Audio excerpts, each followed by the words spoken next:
Masa depan, ia pun sadar jika dirinya harus tetap mengorbankan tubuhnya sendiri untuk kesenangan orang lain, tetapi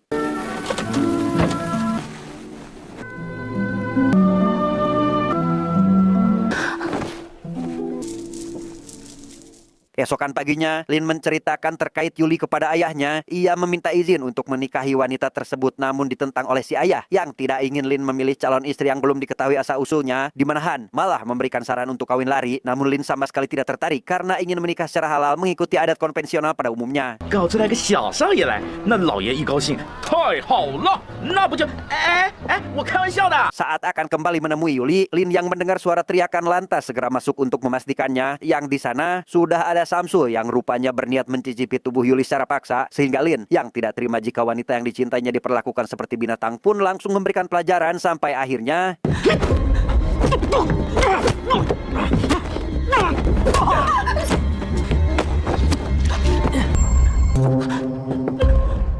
dan ya, Samsul pada akhirnya mokar setelah tak sengaja tertusuk tepat mengenai jantungnya, di mana Yuli yang mengetahui jika pria ini adalah anak dari seorang wali kota tentu semakin khawatir akan nasibnya, sehingga Lin lekas mengajaknya pergi meninggalkan desa. Namun Yuli menolak karena surat kontrak masih ada di tangan bosnya. 现在还没有人发现，我的卖身契还在他们手里。我给你书申，你们老板在哪儿？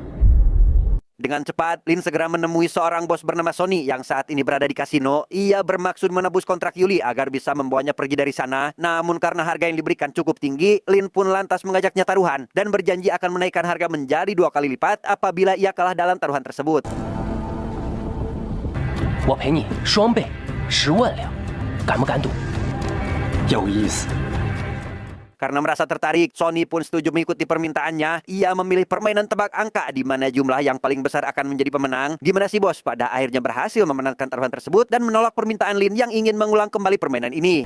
先把这10万两。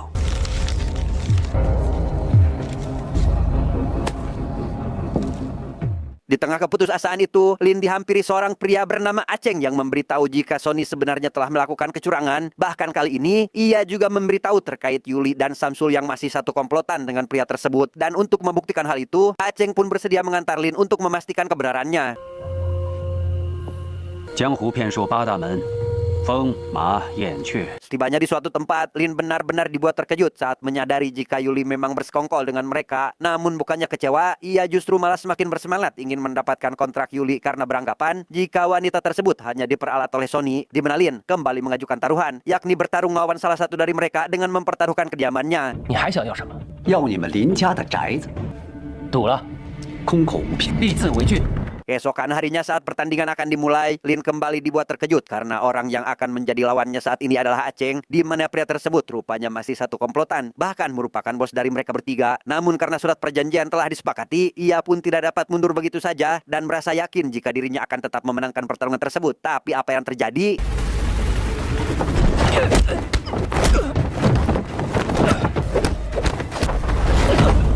Untuk pertama kalinya, Lin dibuat kalang kabut hingga kalah dalam pertarungan. Dan sepulangnya ke rumah, ia pun belum bisa menceritakan kepada ayahnya mengenai mereka yang harus meninggalkan kediamannya saat ini. Sampai akhirnya Aceng bersama rekannya datang, bermaksud mengambil alih kediaman tersebut. 怎么这么多人？就带这么多人进来，你怎么不通报一下？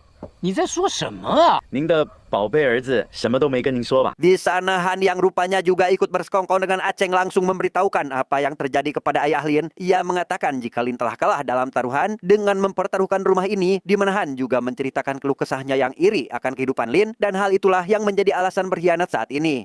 你除了有钱，却只能跟在你旁边点头哈腰。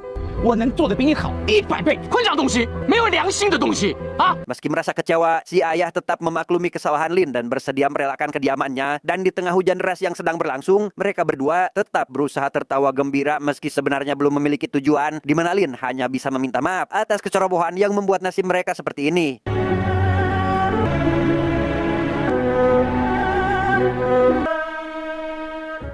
Sementara itu, Aceng bersama rekannya yang sudah mengusir semua pekerja kecuali Han, rupanya masih memiliki tujuan tertentu dalam mengambil alih kediaman itu. Mereka berencana mencari harta karun keluarga tersebut yang diduga terkubur di bawah tanah. Dan karena takut jika Lin dan ayahnya mengetahui hal ini, Aceng pun meminta Yuli agar menghabisi Lin demi membuktikan kesetiaannya.